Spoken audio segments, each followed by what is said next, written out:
എല്ലാവർക്കും നമസ്കാരം. ഇന്ന് നമ്മൾ നോക്കാൻ പോകുന്നത് നവോത്ഥാന നായകരിൽ പ്രധാനപ്പെട്ട ഒരാളായിട്ടുള്ള അയ്യങ്കാളിയെക്കുറിച്ചാണ്. അധസ്ഥിതരുടെ പടത്തലവൻ എന്നറിയപ്പെടുന്ന നവോത്ഥാന നായകനാണ് അയ്യങ്കാളി. അയ്യങ്കാളിയെക്കുറിച്ച് നോക്കുമ്പോൾ അദ്ദേഹത്തിന്റെ ജനനം 1863 ഓഗസ്റ്റ് മാസം 28-ന് തിരുവനന്തപുരം ജില്ലയിലെ വെങ്ങാനൂരടുത്തുള്ള പെരുംകാട്ടുവിളയിലാണ് അയ്യങ്കാളി ജനിച്ചത്. ജന്മഗൃഹം പ്ലാവത്തറ വീട്. അദ്ദേഹത്തിന്റെ പിതാവ് അയ്യനെന്നും മാതാവിനെ മാല എന്നുമാണ് വിളിക്കുന്നത്. ഭാര്യ ചെല്ലമ്മ. അയ്യങ്കാളിയുടെ ബാല്യകാല നാമമാണ് കാളി. അയ്യങ്കാളി അന്തരിച്ച വർഷം 1941 ജൂൺ മാസം 18.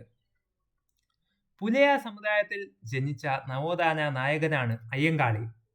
ഇന്ത്യയിൽ ആദ്യത്തെ തൊഴിലാളി നേതാവായിട്ട് വിശേഷിക്കപ്പെടുന്ന വ്യക്തി കൂടിയാണ് അയ്യങ്കാളി.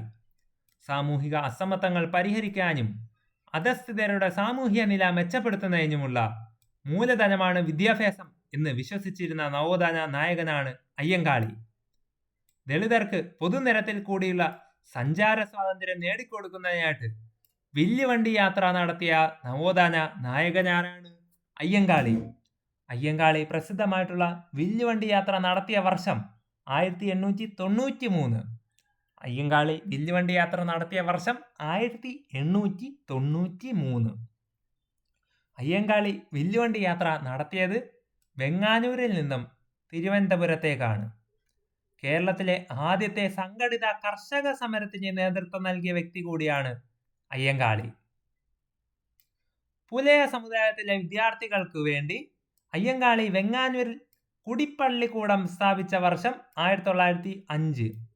പുലയ സമുദായത്തിലെ വിദ്യാർത്ഥികൾക്ക് വേണ്ടി അയ്യങ്കാളി വെങ്ങാനൂരിൽ കുടിപ്പള്ളിക്കൂടം സ്ഥാപിച്ച വർഷം 1905.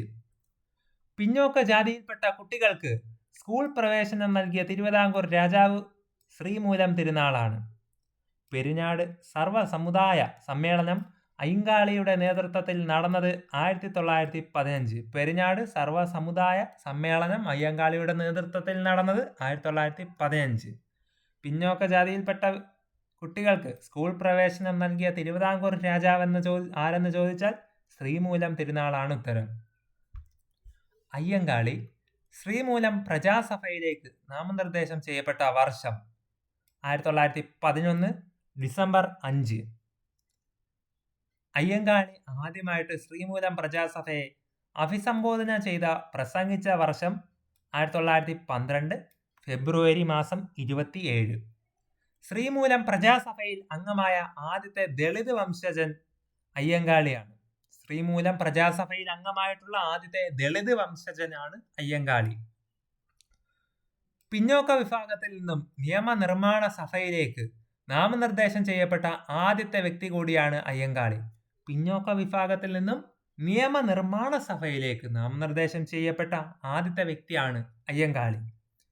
തുടർച്ചയായിട്ട് 28 വർഷം ശ്രീമൂലം പ്രജാസഭയിൽ അംഗമായിരുന്ന നവോത്ഥാന നായകനാണ് അയ്യങ്കാളി. അയ്യങ്കാളി ശ്രീനാരായണ ഗുരുവിനെ കണ്ടുമുട്ടിയ വർഷം 1912 തിരുവനന്തപുരത്തുള്ള ബാലരാമപുരത്ത് വെച്ചാണ്. അയ്യങ്കാളിയും ശ്രീനാരായണ ഗുരുവും കണ്ടുമുട്ടിയത് 1912 ബാലരാമപുരം. പുലയ ലഹളയെക്കുറിച്ച് നോക്കാം. പുലയ ലഹള നയിച്ച നേതാവാണ് അയ്യങ്കാളി. പുലയ ലഹള നടന്ന വർഷം 1915. പുലയ ലഹളയുടെ മറ്റ് പേരുകളാണ് ഊരുട്ടമ്പലം ലഹള, അല്ലെങ്കിൽ 90-ാം ആണ്ട് ലഹള എന്നെല്ലാം വിളിക്കുന്നത് പുലയ ലഹളയെക്കുറിച്ചാണ്. 1915. ഗാന്ധിജിയും അയ്യങ്കാളിയും തമ്മിൽ കണ്ടുമുട്ടിയ വർഷം 1937 വെങ്ങാനൂർ. അയ്യങ്കാളിയുടെ ശവകുടീരം അറിയപ്പെടുന്നത് പാഞ്ചജന്യം എന്നാണ്. അയ്യങ്കാളിയുടെ പ്രതിമ തിരുവനന്തപുരത്തെ വെള്ളയമ്പലത്ത് അനാച്ഛാദനം ചെയ്ത വർഷം 1980. അയ്യങ്കാളിയുടെ പ്രതിമ അനാച്ഛാദനം ചെയ്തത് ഇന്ദിരാഗാന്ധിയാണ്. അയ്യങ്കാളിയുടെ പ്രതിമ രൂപകൽപ്പന ചെയ്തത് ഇസ്ര ഡേവിഡ് എന്ന വ്യക്തിയാണ്.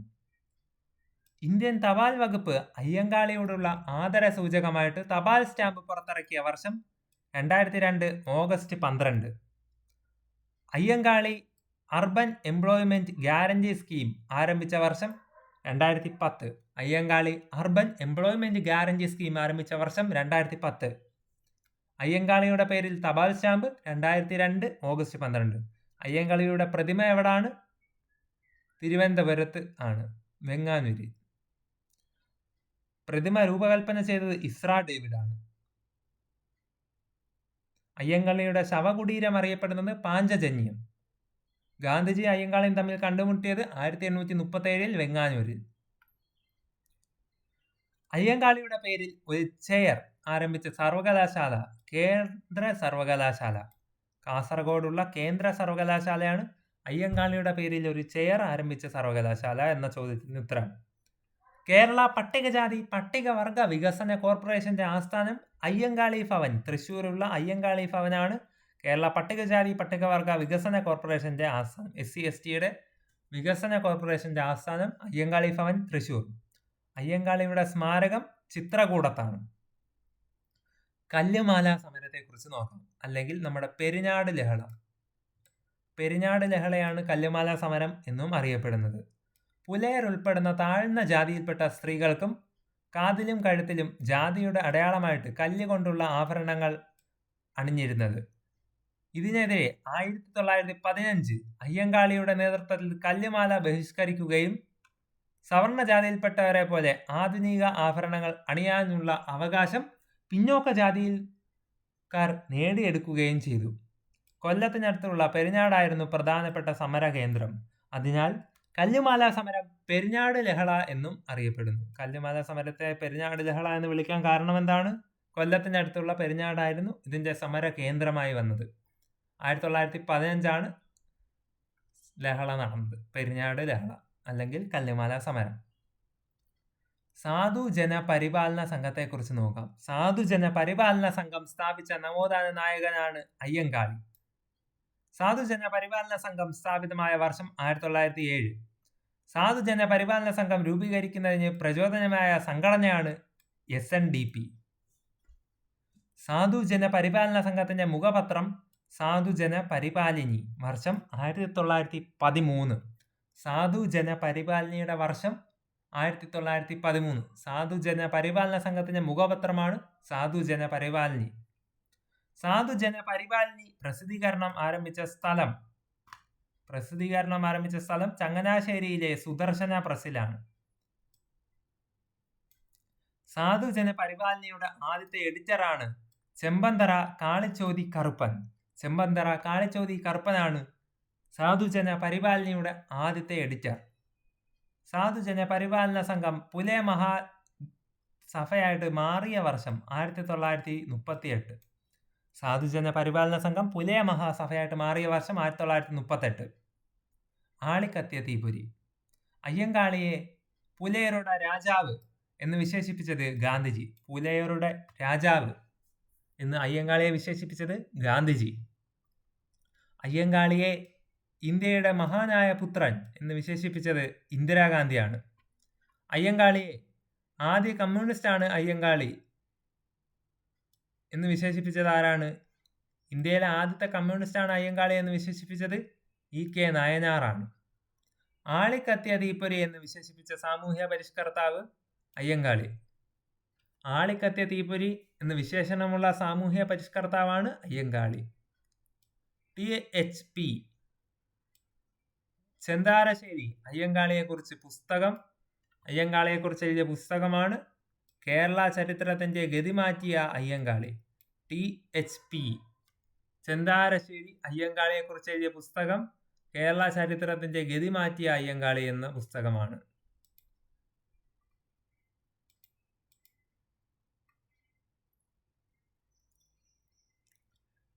ഞാനിതാ പുലയ ശിവനെ പ്രതിഷ്ഠിക്കുന്നു എന്ന് പ്രഖ്യാപിച്ച നവോത്ഥാന നായകനാണ് അയ്യങ്കാളി. ഞങ്ങളുടെ കുഞ്ഞുങ്ങളെ പഠിപ്പിച്ചില്ലെങ്കിൽ കാണായ പാഠങ്ങളിലെല്ലാം മുട്ടിപ്പുല്ല് കുരിപ്പിക്കും എന്ന മുദ്രാവാക്യം ആയിട്ട് സമരം നടത്തിയ വ്യക്തിയും അയ്യങ്കാളിയാണ്. ഞാനിതാ പുലയ ശിവനെ പ്രതിഷ്ഠിക്കുന്നു എന്ന് പ്രഖ്യാപിച്ച നവോത്ഥാന നായകൻ ഞങ്ങളുടെ കുഞ്ഞുങ്ങളെ പഠിപ്പിച്ചില്ലെങ്കിൽ കാണായ പാഠങ്ങളിലെല്ലാം മുട്ടിപ്പുല്ല് കുരിപ്പിക്കുമെന്ന് മുദ്രാവാക്യമായിട്ട് സമരം നടത്തിയ വ്യക്തിയും അയ്യങ്കാളിയാണ്. നെടുമങ്ങാട് ചന്ത ലഹളയെക്കുറിച്ച് നോക്കാം. നെടുമങ്ങാട് ചന്തലഹള നടന്ന വർഷം 1912. നെടുമങ്ങാട് ചന്തലഹളയ്ക്ക് നേതൃത്വം നൽകിയ വ്യക്തിയാണ് അയ്യങ്കാളി. അയിത്ത ജാതിക്കാർക്ക് ചന്തയിൽ പ്രവേശനം നിഷേധിച്ചിരിക്കുന്നതിനെതിരെ നടന്ന ലഹളയാണ് നെടുമങ്ങാട് ചന്തലഹള. അയിത്ത ജാതിക്കാർക്ക് ചന്തയിൽ പ്രവേശനം നിഷേധിച്ചിരിക്കുന്നതിനെതിരെ നടന്ന ലഹളയാണ് നെടുമങ്ങാട് ചന്തലഹള. സോ ഫ്രണ്ട്സ്, ഇതോടുകൂടി അയ്യങ്കാളി എന്ന ഈ ഒരു ചെറിയ ടോപ്പിക് വൈസ് വീഡിയോ ഇവിടെ പൂർണ്ണമാകുന്നു. നിങ്ങൾക്ക് ഈ വീഡിയോ ഇഷ്ടപ്പെട്ടെങ്കിൽ ലൈക്ക് ചെയ്യാനും നിങ്ങളുടെ വിലയേറിയ അഭിപ്രായങ്ങളും നിർദ്ദേശങ്ങളും ഒക്കെ എന്നെ കമൻ്റായിട്ട് അറിയിക്കാനും മറക്കരുത്. ചാനൽ ഇതുവരെയും സബ്സ്ക്രൈബ് ചെയ്തിട്ടില്ലെങ്കിൽ ഇപ്പോൾ തന്നെ സബ്സ്ക്രൈബ് ചെയ്ത് ബെൽ ബട്ടൺ കൂടി എനേബിൾ ചെയ്ത് വെക്കുക. എന്നാലേ ഞാൻ തുടർന്നും ഇടുന്ന വീഡിയോസ്, PSC റിലേറ്റഡ് ആയിട്ടുള്ള കണ്ടന്റ്, ടോപ്പിക് വൈസ് വീഡിയോസ്, മറ്റ് അപ്ഡേറ്റുകളൊക്കെ നിങ്ങൾക്ക് അന്നേരം തന്നെ ലഭിക്കുകയുള്ളൂ. തുടർന്നും അടുത്ത വീഡിയോസ് ഉടൻ തന്നെ വരുന്നതായിരിക്കും. ഏവർക്കും നന്ദി, നമസ്കാരം.